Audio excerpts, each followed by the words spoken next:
Muy bien, seguimos en Monitor Económico por el canal 5 Días. Es momento de ir a nuestra entrevista de la jornada de hoy. Hoy queremos hablar sobre temas económicos, pero vinculados también con la política. Y ustedes saben que en el Parlamento, sobre todo, se estudian cada año una gran cantidad de proyectos de ley que tienen vinculación con el ámbito económico. Es por eso que nos ha parecido muy oportuno poder conversar con Ilusión Peralta. Ella es economista y también está como candidata para poder acceder a una banca en la Cámara de Diputados. Ilusión, ¿cómo estás? Muy buenos días. Muy bien, muchas gracias por el espacio, Samuel, y a todo el equipo, y bueno, y contenta de poder conversar con ustedes. Bueno, Ilusión, es siempre importante poder tener técnicos, sobre todo del ámbito económico, Sí. en la Cámara de Diputados y en senadores también, porque lastimosamente hemos visto en los últimos años que se han aprobado leyes o se han modificado leyes que tienen alcance económico, pero por personas que no son economistas o por lo menos no manejan conceptos económicos y terminan generando más un perjuicio que mejorar la situación de los paraguayos. En ese sentido quería consultarte, bueno, vos con tu perfil de economista, ¿qué es lo que estás viendo, qué has observado en los últimos años y qué es lo que se busca, digamos, con tu perfil dentro de la Cámara? Bueno, en primera instancia, lo que buscamos también es tener una representación para la juventud que represente justamente estas necesidades insatisfechas. Por otro lado, cuando hablamos del gasto público en nuestro país, tenemos una falencia, donde no lo digo yo, son los datos que traen eso a colación. El BID resalta que Paraguay está en la lista de los países con peor gasto público, y eso lo podemos ver con tres patitas, que si lo queremos dividir vamos por el lado de las compras públicas, ¿verdad? Si nosotros pudiéramos corregir estos errores que tienen que ver muchas veces con la corrupción y con los proyectos que no están adaptados a la realidad, podríamos ahorrarnos 1,5% aproximadamente con respecto al PIB de la región. Y por otro lado también hablamos un poco de las transferencias o las pensiones, ¿verdad?, que forman parte de los programas sociales que son aprobados año tras año y no tienen como un efecto multiplicador con respecto a los fines, ¿verdad? Ahí, por ejemplo, nosotros si pudiéramos ahondar en un mayor seguimiento con respecto a estos programas, podríamos ahorrarnos aproximadamente 1,7% del PIB de la región, si es que nosotros hacemos un seguimiento más certero con respecto al resultado que esperamos los programas como Tecoporá, Tecoyoyá y demás que tenemos hoy, ¿verdad? Que lo que buscan es poder paliar la pobreza intergeneracional que tenemos, ¿verdad? Y hoy se ve reflejado eso en los números. Incluso cuando hablamos de la pobreza tenemos que hablar en un sentido más amplio, ¿verdad? Lo que quizás hoy o antes se limitaba como pobre, entre comillas, hoy ya no representa como esa clasificación, ¿verdad? Tener un teléfono ya no quiere decir que seas o no pobre, ¿verdad? Es incluso una necesidad o un elemento de trabajo, ¿verdad? Tener una moto hoy en día es un elemento de trabajo, ¿verdad? Que antes se determinaba como que al tener estos tipos de transportes ya no eras pobre dentro de la nomenclatura, ¿verdad? Y lo otro, hablamos del gasto salarial, que es una realidad que todo el mundo habla de esto, y a nivel regional los países de Latinoamérica están por encima del promedio de lo que se recomienda gastar, que es 24%, ¿verdad? Generalmente estamos en un 29% a nivel regional, y Paraguay no es la excepción, ¿verdad? Más del 60% se va en salarios, ¿verdad? Y ahí hay que hablar un poco de algunas reformas, ¿verdad? La reforma de las compras públicas que dije al inicio, y también del servicio civil, ¿verdad? Dignificar un poco el proceso y, bueno, y trabajar en esas áreas para que sea realmente eficiente el rol del funcionariado público en el gasto. Y ahí quería consultarte, bueno, mencionaste un dato que nosotros lo vemos en el informe de situación financiera que publica todos los meses el Ministerio de Hacienda, donde habla de que de cada 100 guaraníes que recaudamos, al menos por lo menos el 70%, 70 guaraníes, va destinado solamente a esos gastos rígidos, ¿verdad? O a salario, ¿verdad? En general. Y queda muy poco, queda más o menos un porcentaje de entre 10 a 12% para inversión, ¿verdad? Lo cual para un país poco desarrollado como Paraguay realmente nos da pocas chances de poder crecer y acercarnos al promedio de inversión que tienen los países de la región. La pregunta es, desde el legislativo, ¿qué propuestas se pueden hacer o qué leyes podrían ayudar a que el Ministerio de Hacienda tenga más herramientas para poder ir bajando esos altos niveles que tienen gastos rígidos y tener más espacio fiscal para la inversión? Bueno, por el lado de la inversión tenemos que hablar que hoy Paraguay está atravesando por un proceso de incertidumbre, mismo por las elecciones. Eso crea también como este ambiente. Y bueno, y ni hablar de los últimos acontecimientos, que eso genera también como una especie de deserción de muchos inversionistas por la confianza. Entonces, el primer trabajo que va a tener que hacer el gobierno que vaya a asumir en conjunto, ¿verdad? Porque no se puede aislar el legislativo del ejecutivo de ninguna forma. Eso es algo que se suele vender mucho, pero yo creo que tienen que ir de la mano.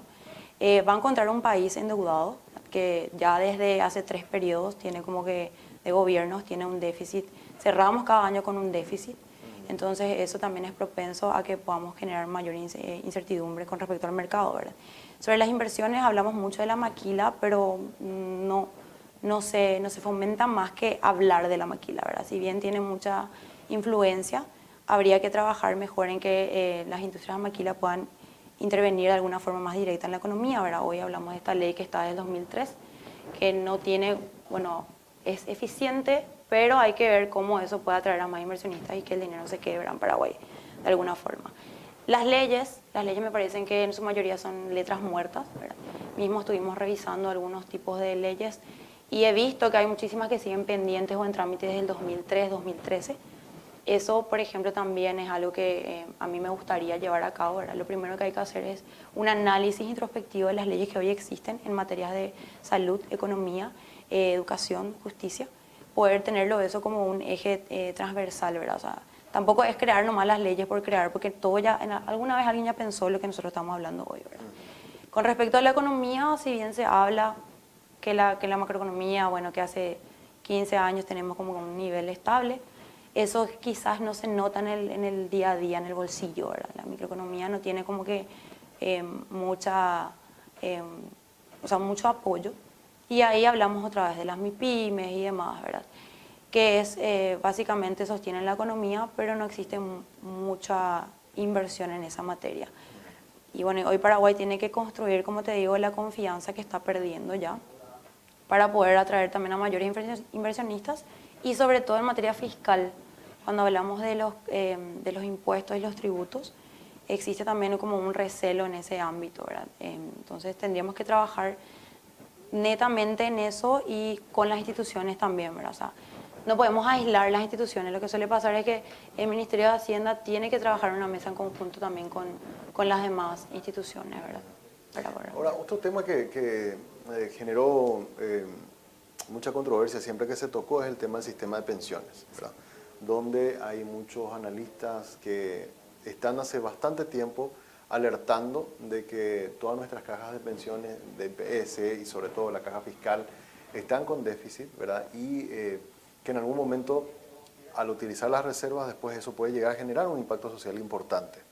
Hace mucho tiempo se viene hablando de que Paraguay tiene que comenzar a meter dentro del debate una reforma en el sistema de pensiones, tanto en el primer hecho de que no tenemos un regulador, ¿verdad? Así como tienen todos los otros, el sistema bancario, el sistema bursátil, todos tienen un regulador, nosotros no tenemos un regulador.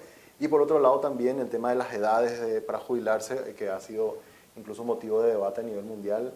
Todo el mundo está hablando de eso, ahora se está haciendo una reforma importante en Francia, pero Paraguay parece como que va pateando nomás el problema para adelante y eso en algún momento puede llegar a ser una bomba de tiempo. ¿Qué se podría desde el legislativo trabajar para meter ese tema en el debate, Ilusión? Primero, promover justamente un ente regulador que pueda trabajar netamente en ese sistema. Entiendo que hay un borrador desde el Ministerio de Hacienda, los técnicos presentaron este borrador. Y fue, como vos decís, pateado, ¿verdad? Sí. Lo mismo pasó cuando hablábamos del petróleo, se presentó también un proyecto, fue pateado netamente. Entonces, hay que trabajar en eso primero, ¿verdad? La Comisión Económica tiene que tratar de trabajar esto en conjunto con el Ministerio de Hacienda, porque de nuevo, pasa que el Ministerio de Hacienda presenta como técnico, como un ente técnico, obviamente asesor del gobierno y el Estado, y luego el legislativo se rechaza por lo que ya dijimos al principio. Entonces, es trabajar netamente en esto y es urgente. ¿Por qué? Porque está llegando como que a los niveles, como decir, ya donde ya no va a haber otra forma que agarrarse la cabeza más o menos y esperar que pase lo peor. Entonces, esa es una recomendación y como dije, existen ya borradores sobre eso, no se trata de inventar la rueda, pero sí de trabajar en que eso sea parte de la agenda, ¿verdad? Ya en el siguiente gobierno empezar a hablar de esto y que se concrete en algo con acciones, ¿verdad? Directamente. Entonces, eso yo creo que podemos hacer. Otro tema también, Ilusión, y como sos una técnica, por eso voy a ir a ese nivel de conversación. Se habla también de que Paraguay está llegando a los límites de endeudamiento, hace rato mencionaste esto, o sea, ese margen de endeudamiento que tenía Paraguay esté llegando a los topes. O sea, el Fondo Monetario Internacional decía que para países emergentes como Paraguay y del tamaño que tiene Paraguay, un nivel de endeudamiento en torno al 40% de su Producto Interno Bruto, hasta ahí puede llegar. Nosotros estamos en 36%, con lo cual, si seguimos con este modelo de seguir emitiendo bonos y créditos, ¿verdad?, para obras de infraestructura, es probable que nos quede solamente 1 o 2 años más de eso y después se acaba, ¿verdad? Después no vamos a tener capacidad financiera para pagar. En tu opinión, ¿cuáles son los modelos de financiamiento donde haya coparticipación privada que crees que se puede potenciar y que se puede estimular también desde el legislativo para que nosotros podamos seguir este ritmo de inversión, pero sin poner toda la mochila sobre la espalda de Hacienda? Bueno, y en primera volvemos a los gastos públicos que no están siendo ejecutados de forma adecuada. Eso hace que existan un mal gasto, ¿verdad? Eso lo vimos también incluso con el Metrobús y demás. Hay muchísimas obras inconclusas que resultaron gastos ya operativamente hablando, ya fueron desembolsados y eso también estamos arrastrando hasta hoy. Incluso cuando hablamos de esos proyectos inconclusos, siempre se dice por qué no se hizo algo de lo que ya estaba empezando. Claro. Hoy terminó siendo nada. Eso es un ejemplo claro de lo que hoy también estamos arrastrando. Con respecto a las construcciones no planificadas, que si me preguntabas a mí hablando del puente de Chaco, yo creo que no era como que necesario hoy. Quizás había otras falencias y hoy también creció de forma desordenada, ¿verdad? La nueva ciudad, por así decirlo, ¿verdad? Yo creo que lo que tenemos que hacer justamente es, de nuevo, ¿verdad? Tratar de ser más austeros con respecto al gasto y sobre todo, bueno, tenemos que tratar de atraer a más inversionistas al país. Hoy nosotros, o sea, Paraguay vende la ilusión de toda la riqueza y demás, pero no puede ser ejecutada en su totalidad. Somos igual exportadores de materia prima. Seguimos en esas líneas y hasta que nosotros no pensemos en industrializar de alguna forma esto, vamos a tener que seguir dependiendo de lo que podamos recibir del exterior, ¿verdad? Hoy tuvimos también una baja con respecto a la exportación de soja, una de las más grandes vistas en los últimos 5 o 10 años, donde, bueno, que es producto de las externalidades del tiempo, del clima mismo que tenemos en Paraguay, ¿verdad? Entonces, yo creo que tenemos que justamente reforzar la confianza para poder atraer más inversionistas, pero sobre todo no podemos hablar de traer más inversiones o más dinero al Paraguay, siendo que no estamos siendo eficientes con el gasto, ¿verdad? Y ahí hablamos de nuevo todo lo que estábamos así, las patitas, las compras, hay que hablar de la reforma de las compras, de las licitaciones, que tienen que ver también justamente con las obras públicas. Hoy estuve leyendo también que hay aproximadamente 12.000 escuelas que están en situación de precariedad, o sea que pueden tener algún derrumbe. Estamos a menos de 10 días de empezar las clases en los colegios públicos. Eso forma parte otra vez de todo lo que estamos hablando en cuanto a infraestructura, ¿verdad? Bueno, y eso tenemos que llevar como tarea primera, ¿verdad? Totalmente. Paraguay aspira a ser un país con grado de inversión, ¿verdad? Es lo que estamos hace mucho tiempo esperando. Sin embargo, noticias como la que, bueno, hace rato mencionaste, ¿verdad? De forma como la que han ocurrido con estas sanciones, digamos, a un expresidente, a un vicepresidente en ejercicio, parecen como que nos alejan de esa posibilidad de poder mostrar institucionalidad y de... Yo no digo que estas cosas no ocurran en cualquier país del mundo, lo que pasa es que cuando ocurren hay instituciones fuertes, hay un ministerio público, hay un poder judicial que hace una investigación y termina sancionando eso, incluso en la región, en Brasil, en Argentina, en Perú, hay gente que llegó a altos cargos de poder político que terminaron en la cárcel, ¿verdad? Y eso es donde parece como que Paraguay está como muy frágil. ¿Considerás, Ilusión, que desde el legislativo se pueden llegar a tomar medidas, leyes que de alguna forma empujen a que podamos tener un poco más de institucionalidad, de modo que cuando ocurran situaciones como esta nosotros podamos decir, bueno, ocurrió, pero nosotros tenemos un país donde las instituciones funcionan y se sancionan y no queda en ese ambiente de impunidad que parece que hay veces hay cierta gente que tiene? Sí, hay que trabajar, bueno, hay algo de lo que solemos hablar mucho y que estamos construyendo también con el equipo, que yo creo que ya lo habían dicho otros legisladores, es que, por ejemplo, nosotros no podemos seguir teniendo exministros o expresidentes que vayan después al ámbito privado, porque también llevan información sensible de los gobiernos, ¿verdad? El famoso proyecto de puertas giratorias. Exactamente, el proyecto de puertas giratorias que es un éxito en otras regiones, en otros países, ¿verdad? Nosotros cuando hablamos de eso también creamos como cierto nivel de desconfianza dentro del mercado de inversión en las empresas privadas, etcétera, etcétera. Y cuando hablamos un poco de cómo sobrellevar esta situación actual, lastimosamente es normal, parece ahora, que todos los políticos sean corruptos. Sí. Y eso también genera un impacto, ¿verdad?, negativo dentro de la economía, como vimos, porque genera desconfianza de nuevo. Pero sí, el sistema judicial podría ser, no sé, podría tener más firmeza a la hora de investigar también y aplicar sanciones que sean correctamente llevadas y que no tengan que llevarse a pleno porque uno de tus amigos, etcétera. Se podría cortar, por ejemplo, con esas brechas de amiguismo, de incertidumbre que hoy te genera la Fiscalía, y no solamente en estos asuntos, en asuntos pequeños. Claro. Y bueno, y el sistema de delitos económicos también, que tiene que reforzar las formas y los procedimientos para poder llevar a cabo una estabilidad en cuanto a la confianza, porque hoy nadie va a confiar plenamente en lo que nosotros hagamos como país, no importa quién venga, si es que nosotros no estructuramos este sistema. ¿Ese proyecto de puertas giratorias lo acompañarías entonces? Lo acompañaría, pero a pleno, ¿verdad? Es algo que me parece, ¿verdad?, en mi opinión personal, es lo que mejor podríamos, o sea, lo que mejor nos redituaría en resultados con respecto al mercado, porque genera desconfianza y aparte es una ventaja de unos pocos sobre otro sistema, Exacto, ¿verdad? exacto. Y es un mercado súper imperfecto, o sea, ¿cómo competís con eso? Claro. No hay forma que compitas con la información y los contactos que se generan en ese lugar. Y la información sensible de todo un país que busca un bienestar por sobre el mismo, ¿verdad? Entonces yo creo que sí, acompañaría. Totalmente. Por último, quiero pedirle a nuestro equipo en producción si nos puede pasar el resultado de la encuesta que estamos teniendo desde esta mañana. Le hemos preguntado a los televidentes si, esta es la pregunta, ¿has escuchado propuestas de índole económico en los candidatos a la presidencia de la República? Un 45% dice ninguno, un 46% dice muy poco y sí apenas nos dice el 7%, ¿verdad? Ilusión hay en los que están candidatándose. Y esto, nosotros hicimos la pregunta por los candidatos a la presidencia, pero esto es transversal, porque yo, por ejemplo, a los que se están candidatando para el legislativo, a muy pocos les he escuchado, a casi nadie prácticamente, más que atacarse al rival, propuestas así concretas. ¿Qué vamos a hacer con temas que estamos hablando ahora, como por ejemplo gasto público, el tema del sistema de pensión, puertas giratorias que vos señalaste? ¿Por qué está tan vacía de propuestas esta campaña? Habría que consultar directamente con los presidenciables, ¿verdad? De mi parte yo he escuchado algunas iniciativas como por ejemplo lo que atañe a las MIPYMES, ¿verdad? El fortalecimiento de los emprendedores en la juventud, ¿verdad? Pues mi eje es la juventud.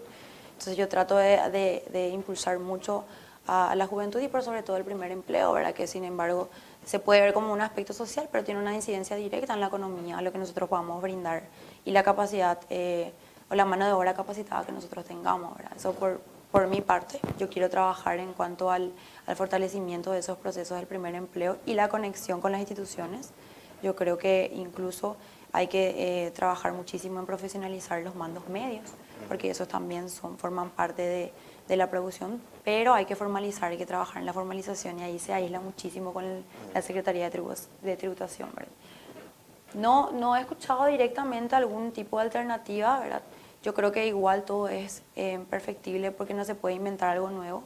El país tiene ya, como dijimos, leyes que están ahí en letra muerta, que generar más leyes muertas, más leyes con letras muertas es más de lo mismo, ¿verdad? Claro. Entonces, por eso hablo de un análisis de lo que hoy tenemos con respecto a lo que queremos. Y hoy aspiramos a crecer como país, a generar mayor confianza y por sobre todo se habla tanto del bono demográfico. Sin embargo, en el Departamento Central, en promedio, la mayoría ya tiene 28 años y en el 2024-25 van a tener en promedio 29 a 30 años. Y va a ir decreciendo la población joven y va a un aumento. Lo que tenemos que hablar también es de la economía plateada, porque lo más normal después de un bono demográfico joven es hablar de la economía plateada. De eso no estamos hablando. Entonces, estamos hablando de gente ya mayores de 35, 40 años, ¿verdad? Claro. Pero imagínate si toda esa gente no está aportando a un sistema de pensiones, lo que hablábamos hace rato. Va a explotar. ¿De qué va a vivir esa gente? Va a explotar. Y ahí hablamos de los años de trabajo, hablamos de desde qué año en realidad fue formal o no formal. La economía informal hoy no está tipificada en la producción. Nosotros hablamos de eso y bueno, y son patas que hay que trabajar con lo que ya hoy tenemos, las herramientas que tenemos, porque uno, crear nuevos proyectos también son gastos. O sea, si queremos nosotros hablar de eficiencia, se tiene que hacer ese análisis y poner, bueno, esto es lo que necesitamos. Hoy tenemos una urgencia en pensiones, hoy tenemos una urgencia en infraestructura, el gasto de infraestructura, hoy tenemos una urgencia y una falencia en educación. Empleo, ahora tenemos aproximadamente 70 o 73% de los jóvenes que están en situación de desempleo, solamente un poco porcentaje puede acceder a un trabajo digno, ¿verdad? Dentro de lo que el Código Laboral rige.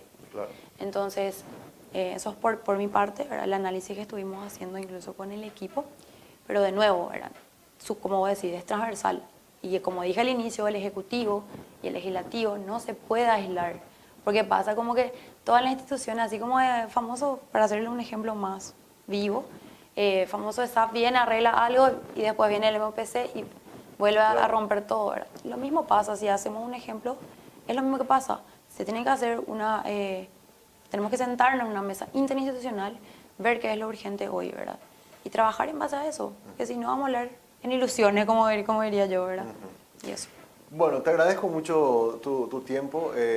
Ilusión Peralta es economista, es muy joven, ¿verdad? Así que realmente nos sorprende también que es de las pocas entrevistas en las que hablamos de propuestas, ¿verdad? Y eso está bien, Ilusión. O sea, ojalá más personas como vos puedan seguir por ese camino, porque en realidad nosotros también como medio muchas veces estamos cansados de que las entrevistas sean más de ataques que de proponer algo, porque al final de cuentas, a partir del 15 de agosto, las propuestas es lo único que nos va a ayudar a salir adelante. Y la verdad que sí. Muchas gracias a vos, ¿verdad? Por la invitación, por el espacio, a toda la producción. Y de nuevo, yo creo que es importante que lo hablemos y que lo construyamos juntos, pero que tengamos ya una base o un norte para no perder el foco. Así es. Sí, gracias. Muy bien, bueno, estuvimos entonces con la economista Ilusión Peralta hablando sobre proyectos de ley que pueden incidir desde el Parlamento para, por lo menos, ayudarnos a ir mejorando como país. Ella es candidata también a diputada para estas próximas elecciones. Con esta nota nos vamos despidiendo, agradeciendo a ustedes por su sintonía y nos encontramos mañana puntualmente a las 10 de la mañana para seguir haciendo un monitor económico.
This next part's my favorite part, cause it's time to shine.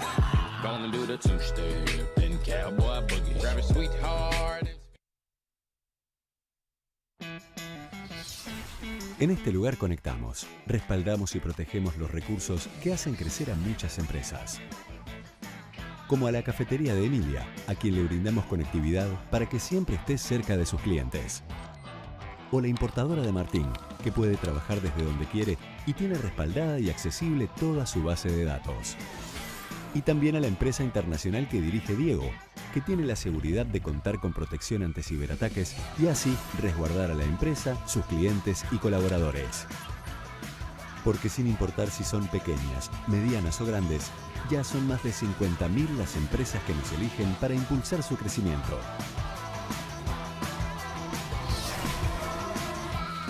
Tigo Business. Conexiones que impulsan. La vida está hecha de momentos. Algunos son cálidos y tiernos. Otros, un poco más íntimos. Y también están aquellos divertidos e inolvidables. Pero hay algo que todos estos momentos tienen en común. nuestras ganas de compartir contigo y de darte el mejor servicio. Ogaúcho, 22 años acompañándote en todos tus momentos.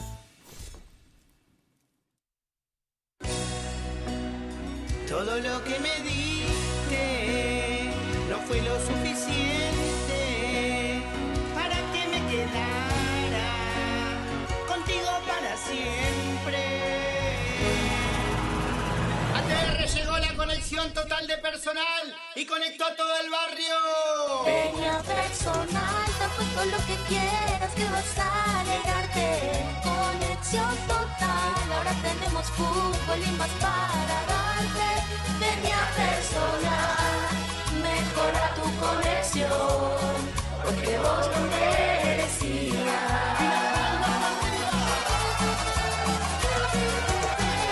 Personal Flow, conectate conmigo, conexión total.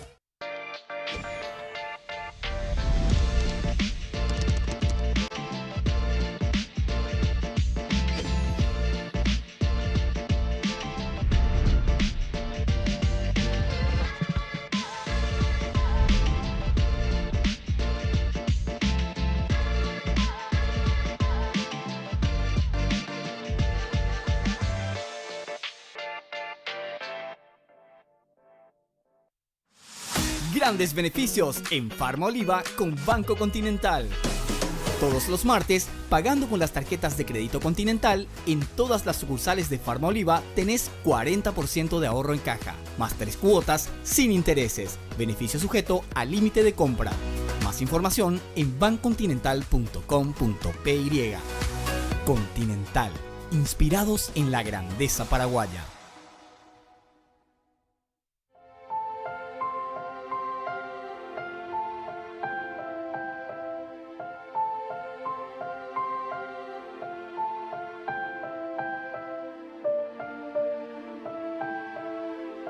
Si tenés algo que contar, contalo. Hablar es la mejor manera de resolver, acompañar, proteger, crecer. Hablemos.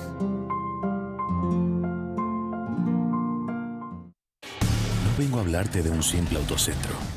Hoy te muestro el futuro del mundo automotriz a tu alcance. El autocentro más moderno de todo el mundo. Somos líderes en cubiertas y servicios, con tecnología vanguardista y los mejores profesionales del país. Máquinas de primer nivel.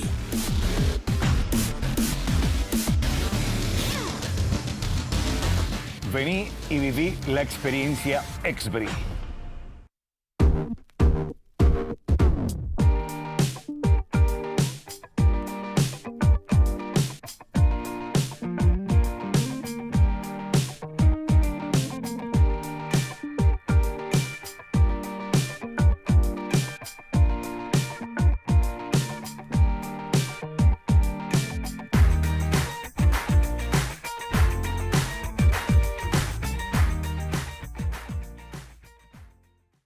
Préstamos para inversiones del sector agropecuario, industrial, comercial y de servicios del BNF. Hasta 10 años de plazo con 2 años de gracia para adquisición de maquinarias, implementos y accesorios. Obras de infraestructura y adquisición de animales para cría. Así como para adquisición de inmuebles para desarrollo de actividades productivas. BNF.